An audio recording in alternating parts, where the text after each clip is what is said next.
এই কয়দিন কাজ নিয়ে খুব ব্যস্ত ছিলাম।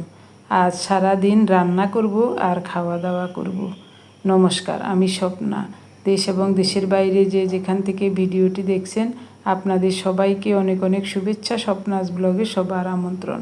প্রতিদিনের মতো নতুন একটি পর্ব সাজানোর প্রয়াস করছি।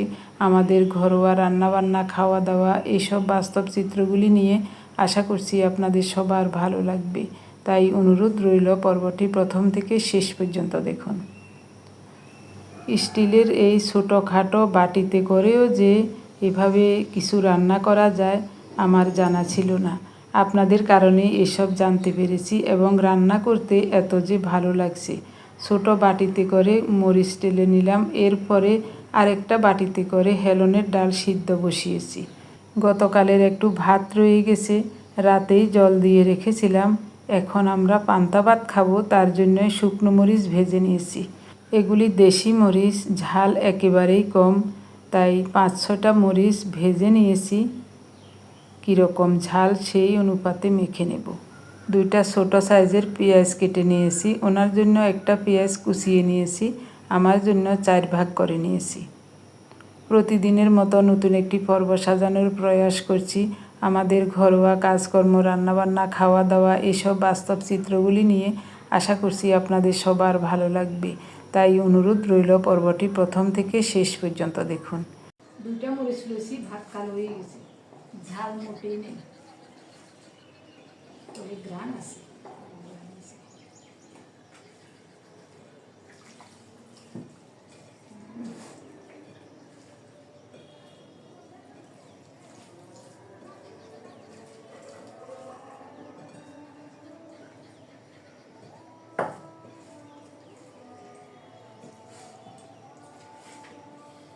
পেঁয়াজ দিয়ে খেতে কি জানো?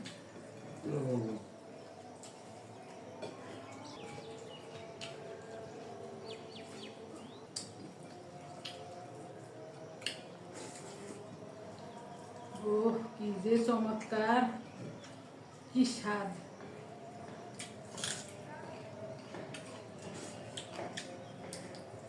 পান্তা ভাতের সাথে মরিচ ভাজা মেখে কুচানো পেঁয়াজ দিয়ে খেতে কি যে চমৎকার লেগেছে বলে বোঝাতে পারবো না। এরপরে রান্নার জন্য সব কিছু আয়োজন করছি। বাড়ি থেকে আনা কয়েকটা আম আছে। আমগুলো একটু হলুদ হয়েছে, তবে কোনোটা মিষ্টি, কোনোটা টক। টক মিষ্টি স্বাদের হবে, তার জন্য একটা ভাজা শুকনো মরিচ স্বাদ মতো লবণ দিয়ে ভালো করে মাখিয়ে নিচ্ছি। খেতে খুব ভালো লাগবে। একটা মরিচ মাখছি, ওহ কাউর মতো লাগবে। কাউ খাইছি দিন কত বছর ওর কাউ, হ্যাঁ উড়েনি, বাজারে উড়ে আনবানি একদিন কোনো, বেশি না 4-5টা আনি। বহুত দিন আগে খাইছিলাম যখন আমাদের বাড়িতে কাউ গাছ আসছিল। আগে পুকুরের সেই সাইডে দিয়ে রাস্তার লগে দিকে কাউ গাছ আসছিল। কাউ এক ধরনের ফল, কেউ যদি খেয়ে থাকেন কমেন্টে জানাতে ভুলবেন না। গাছ ইয়া আসিল ইয়ার গো, দীপকের গো, এটাও বাগি হয়েছে। ও মা গো, কি দারুণ। একসাথে খাবে না ভিন্নে খাবে? তার মানে বেশি যদি খাই এলাই এলানি। আচ্ছা ঠিক আছে, দিতেছি।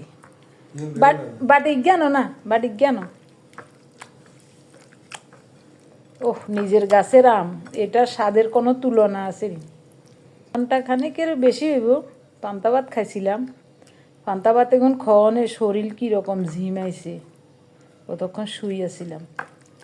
এখন রান্না করব, তার আগে আম খাইলই। রাখো নেছে তো।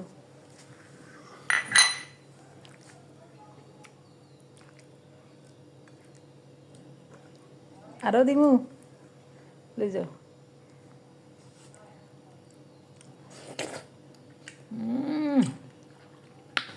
মুখে দিতেই যেন কলিজা ঠান্ডা হয়ে যাচ্ছে। সুন্দর পাতাগুড়ি। এগুন এগুন কি হাস্যা মাছ নি? কোনো কোনো হাস্যা ন, অলুয়া অলুয়া হুড়ি, তবে না হাতা হুড়ি না, এগুনের অলুয়া হুড়ি নি কয়। ওহ, কি সুন্দর শুটকি গুণ, কি যে দারুণ গ্রান বাইরে। রান্নার জন্য সব কিছু রেডি করে রান্না বসিয়ে দিলাম। আজ মাছ রান্না করব না, কয়েকটা তফসি মাছ শুধু ভেজে নেব। গত পরশুদিন পাবদা মাছের ঝাল রান্না করেছিলাম, একটা মাছ রয়ে গেছে। তো আজ এই জন্যই মাছ রান্না করব না, পার্থর জন্য কয়েকটা মাছ ভেজে নিচ্ছি, আমরা একটা একটা করে খাবো আর ওর জন্য রেখে দেব। ডাল তো আগেই সিদ্ধ করে রেখেছি, ঝিঙে ডাল রান্না করব আর শুটকি রান্না করব। এই দেখুন শুটকিগুলো কেটে ধুয়ে ভিজিয়ে রেখেছিলাম। বেশি করে পেঁয়াজ রসুন কুচিয়ে নিয়েছি, স্বাদ মতো লবণ, হাফ চা চামচ হলুদ গুঁড়ো, 1.5 চা চামচ গুঁড়ো মরিচ দিয়ে ভালো করে মাখিয়ে নেব। এটা দিয়ে শুটকি রান্না করব। মাছ ভাজার ওই তেলেই শুটকি বসিয়ে দেব। শুটকিটাকে কেটে প্রথমে ধুয়ে ভিজিয়ে রেখেছি, এরপরে আবারও কয়েকবার ধুয়ে ভিজিয়ে রেখেছি। রান্নার সময় জল থেকে উঠিয়ে সাথে সাথে দিয়ে দেব। তপসে মাছগুলো খুব সুন্দর মতো ভাজা হয়ে গেছে, উঠিয়ে নিলাম। এই তেলেই মাখানো পেঁয়াজ রসুন দিয়ে দিলাম। তপসে মাছগুলো ভাজার জন্য মাখানোর সময় হলুদ লবণের সাথে সামান্য একটু আতপ চালের গুঁড়ো দিয়েছিলাম। তার জন্য মাছগুলো খুব সুন্দর মতো ভাজা হয়েছে এবং গোটাই আছে। শুধু লবণ হলুদ দিয়ে তপসে মাছ ভাজা করলে ওটা একেবারে ভেঙে যাবে। এভাবে ঢেকে ঢেকে নেড়ে চেড়ে শুটকির মশলাটাকে মনের মতো করে কষিয়ে নিচ্ছি। কষানোতেই যেন পেঁয়াজ আর রসুন সিদ্ধ হয়ে যায়। শুটকিগুলো জল থেকে উঠিয়ে নিয়ে সাথে সাথে দিয়ে দিলাম। এগুলি হলো সাগরের অলুয়া মাছের শুটকি, আবার সাগরের ফাইসা মাছের শুটকিও আছে। এই 2 রকমের শুটকিকে আমরা পাতা শুটকি বলি। খেতে যে কী চমৎকার! ঝিঙে ডাল রান্নার জন্য 2টা ঝিঙে কেটেছিলাম, ওখান থেকে কয়েক পিস ঝিঙে দিয়ে দিলাম। এ ধরনের শুটকি রান্নার সাথে ঝিঙেটা খুব মানায়।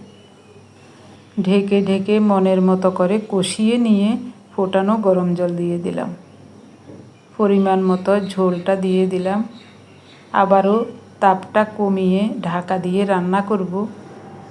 ডিপ ফ্রিজ থেকে একটা টমেটো নিয়ে উপর দিয়ে ধুয়ে ছেঁচে ভেঙে রেখেছিলাম, এখন টমেটো দিয়ে দেব।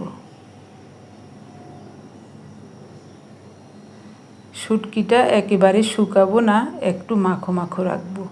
কয়েক পিস কাঁচামরিচও দিয়ে দিলাম। আবারও ঢেকে 5-6 মিনিটের মতো রান্না করব। 5-6 মিনিট পর দেখুন কত সুন্দর মতো রান্নাটা হয়ে গেছে। চুলার তাপটা একেবারেই কম। নেড়ে চেড়ে আবারও সব কিছু ভালো করে মিশিয়ে দিচ্ছি এবং রান্নাটা খুব সুন্দর মতো হয়েও গেছে। এবার নামিয়ে নেব। কড়াইটা পরিষ্কার করে আবারও বসিয়ে দিলাম। অল্প তেলে ফোড়নে দেব একটা শুকনো মরিচ, গোটা জিরা, রাঁধুনি। ঝিঙে ডাল রান্না করব, তার জন্য আগেই হেলনের ডাল একটু লবণ দিয়ে সিদ্ধ করে রেখেছি এবং ঘুটে নিয়েছি। ফোড়নটা রেডি হলে ঝিঙে দিয়ে দিলাম। ঝিঙের পরিমাণ লবণ দিয়েছি, ডালের পরিমাণ লবণ ডালে দিয়েছি। কয়েকটা কাঁচামরিচ কেটে দিলাম, হাফ চা চামচ হলুদ দিয়েছি। বাস, আর কিছুই দেব না, কোনো মশলা দেব না। কিছুক্ষণ নেড়ে চেড়ে ঝিঙেটাকে কষিয়ে নিচ্ছি। এবার দিয়ে দেব ঘুটে রাখা হেলনের ডাল। এই বাটিতে ডাল সিদ্ধ করেছিলাম। এই কয়দিন তেমন ডাল রান্না করি নাই, ছড়ানো পাতিলে ডাল রান্না করতে ভালো লাগে না, তার জন্য এখন দেখছি ছোট এই বাটিটাতেও ডাল রান্না করা যাবে। ঢাকা দিয়ে 4-5 মিনিট রান্না করেছিলাম, এরই মধ্যে খুব সুন্দর মতো রান্নাটা হয়ে গেছে। এখন নামিয়ে নেব। এক চুলায় একটা একটা করে রান্না করতে হচ্ছে। তরকারি রান্না শেষ, এখন ভাত বসাবো।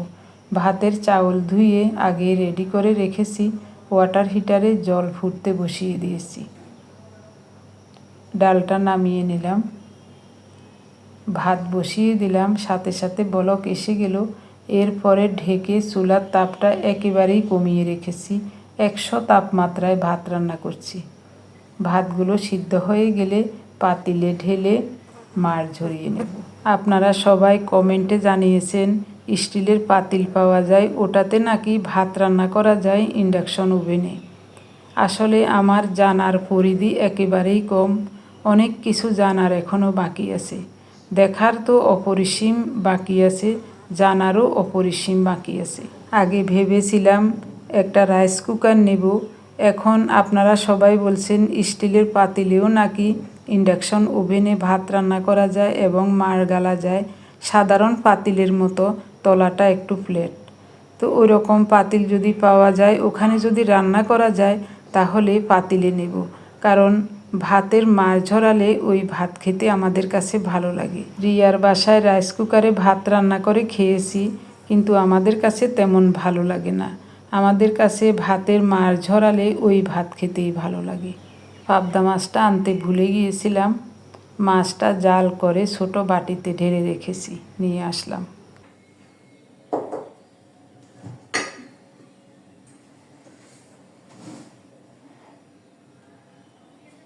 একটা মাছ খাই আর পাতিলে থাকবো।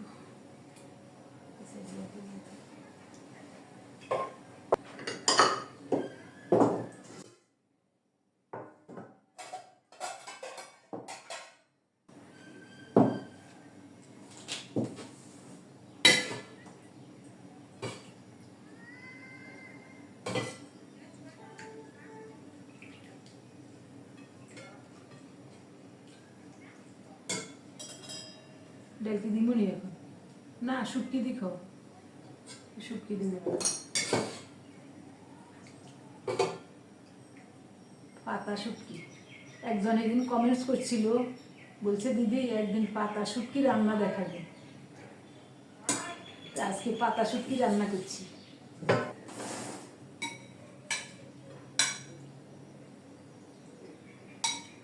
গ্রানে তো হলাম ঠান্ডা। শুরু করো।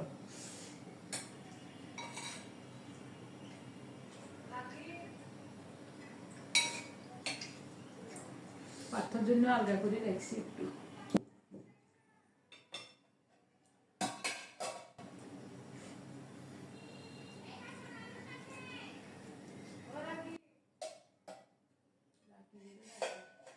বাড়িওয়ালা ছেলের নাম তো রাখি।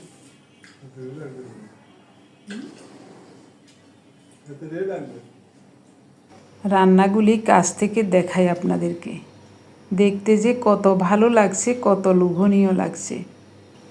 আপনি যদি আমাদের চ্যানেলে নতুন হয়ে থাকেন, সম্পূর্ণ পর্বটি দেখার পর যদি একটু ভালো লাগে, আমার অনুরোধ রইল চ্যানেলটি সাবস্ক্রাইব করে আপনার মূল্যবান মন্তব্যটি লিখে জানাবেন। ফেসবুক থেকে ভিডিওটি দেখে থাকলে পেজটি ফলো, লাইক, শেয়ার করে আপনার মূল্যবান মন্তব্যটি লিখে জানাবেন। যে কোনো গঠনমূলক মন্তব্য করতে পারেন, কোনো সমস্যা নেই। আমি আপনাদের সকল মন্তব্যের উত্তর দেব।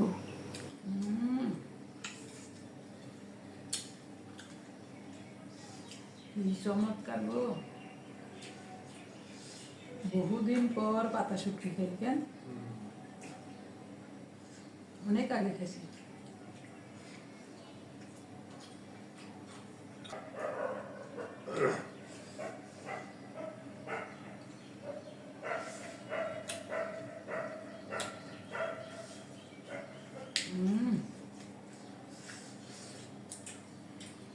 তো ফাইন আছে।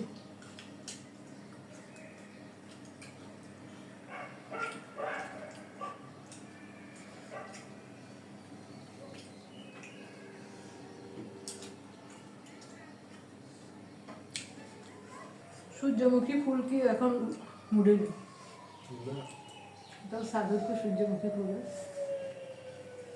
কি করব, বিরক্ত হয়ে ফুসছে, ছোট বেশি বড় নেই।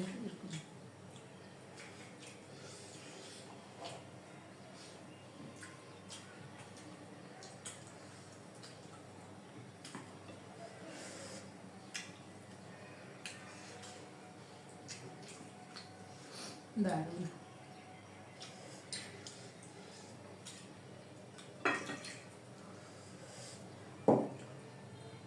বাতাস না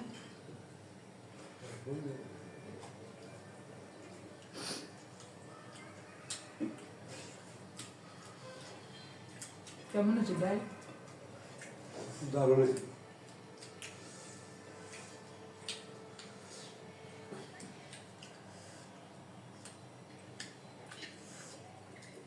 ছোট্ট বাটিতে ডাল সিদ্ধ করছি আজকে।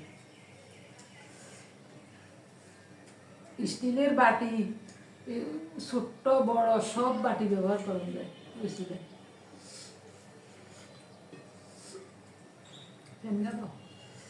গরম লাগে।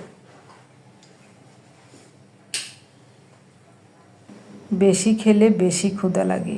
একটার দিকে পান্তা ভাত খেয়েছি, এরপর আম মাখা খেয়েছি, তারপরে রান্নাবান্না করলাম, এখন আবার খেতে বসলাম। এখন দিনের 5টা বাজে, একেবারে শেষ বেলা। এরপরে আজ আর কিছুই খাবো না, কিছুই মুখে দেব না। আগামীকাল দুপুরে একবারেই খাওয়া হবে। তবে আজকের মতো এত খাওয়া প্রতিদিন খেলে আবার আগের মতো অসুস্থ হয়ে যাব। প্রতিদিনের মতো আবারও একবেলাই খাবো। মাঝে মধ্যে এরকম একটু মন চাইলে পান্তা ভাত খাবো বা অন্য কোনো কিছু খাবো। এখন থালা বাসনগুলো ধুয়ে রাখবো, এরপরে আর কোনো কাজ নাই। আমার প্রিয় ভাই বোন বন্ধু স্বজন, গতকালের ভিডিওতে আপনাদেরকে আমি অনুরোধ করে বলেছিলাম যেন ভিডিওটি দেখে আপনারা সবাই বেশি বেশি লাইক কমেন্টস করেন। আপনারা আমার কথার মান রেখেছেন, তার জন্য আপনাদের সবাইকে জানাই অজস্র অজস্র ধন্যবাদ, অভিনন্দন এবং কৃতজ্ঞতা। গতকালের মতো এত কমেন্টস ইতিমধ্যে আর কোনো ভিডিওতে আসে নাই।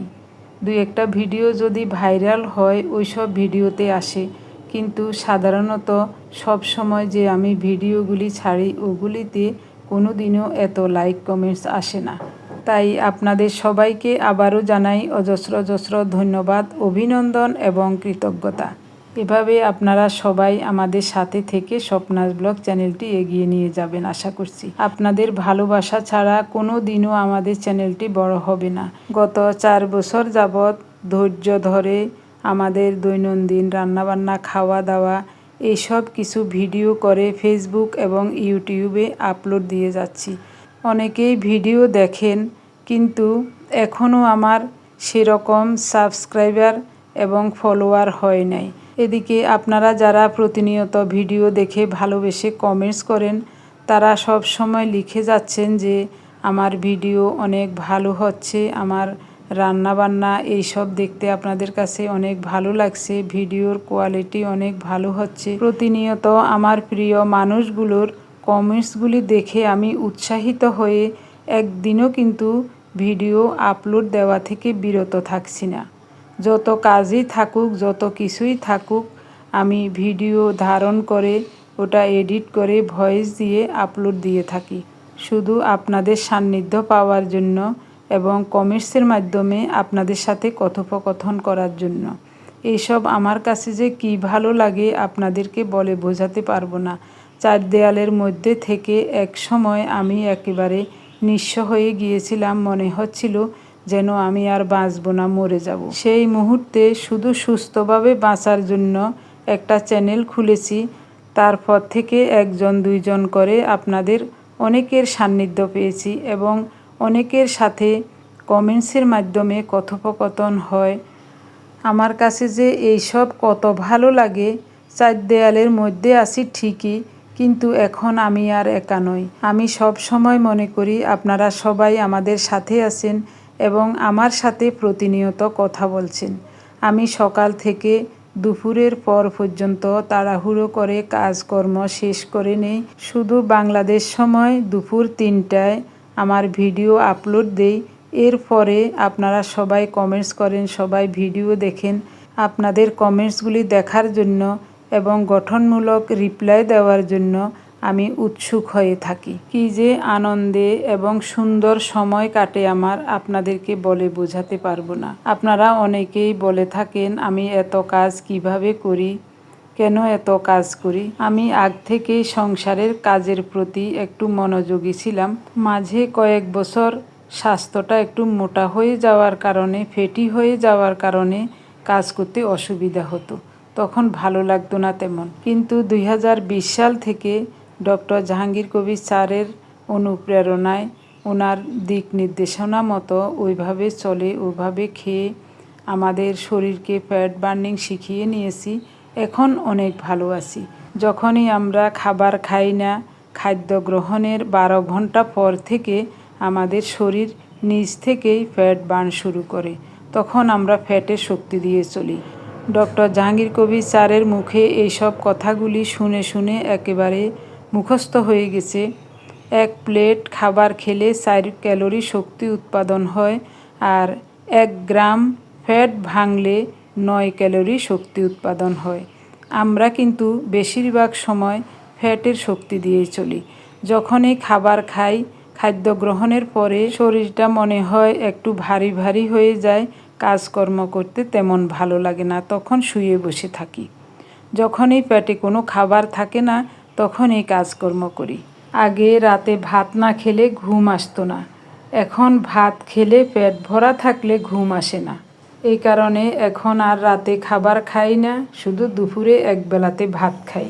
কত সুন্দর জায়গা, বারান্দার সাথে একটা জলের ব্যবস্থা, দারুণ। এদিকে তুলসী গাছ, ফুল গাছ, এটা হলো অপরাজিতা ফুল, নয়নতারা ফুল। ফুলগুলো, গাছগুলো এখনো ছোট, ধরতে সময় লাগবে। টবগুলি রাখার তেমন ভালো জায়গা নাই, তারপরে এখানে উঠিয়ে রাখছি। ছাদে তালা দেওয়া, নির্মাণাধীন বিল্ডিং, এ কারণে বাড়িওয়ালারা ওই ছাদে তালা লাগিয়ে রেখেছে। বেশি প্রয়োজন হলে তখন হয়তো বা দিবে। তো গাছ রাখলে তো প্রতিদিনে যেতে হবে জল দিতে, এ কারণে আর ছাদে যাই নাই। কাপড় শুকাতেও কোনো সমস্যা হয় না। এই জায়গা দিয়ে নিচ থেকে কিছু আনা নেওয়ার জন্য 2টা খুলে দিছে। তো আমি এখন এখান দিয়ে ফালাইছি, ওনার জন্য রশি ফালাইছি, চাবিটা বেঁধে দিবে। এখনও একটা চাবি বানাতে পারে না, এই কারণে ঈদের কারণে সব কিছু দোকানপাট বন্ধ, এ কারণে চাবি এখনও বানানো যায়নি। বের হয়েছে কিনা কি জানি। আজকেও বৃষ্টি আইব, হাঁটতে বের হর কতক্ষণে আসি কি জানি, বৃষ্টিতে ভিজি টিজি কী অবস্থা হয় জানি না। নিষেধ করছি, বলছি হাঁটার দরকার নাই, সকালবেলা হাঁটিও, তারপরেও যাইব। যাক, এই বৃষ্টির কারণে ভয় লাগে, চারিদিকে মেঘ।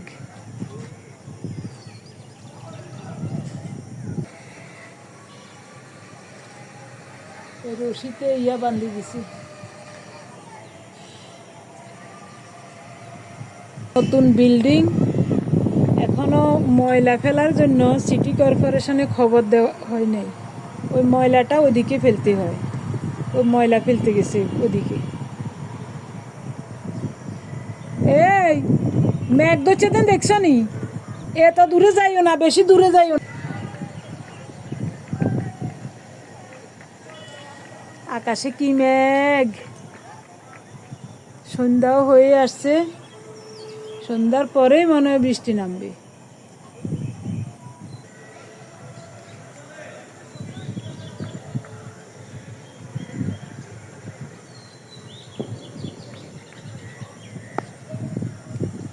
একটু সুযোগ পেলে চারিদিকে তাকাই, আমার কাছে যে কি ভালো লাগে।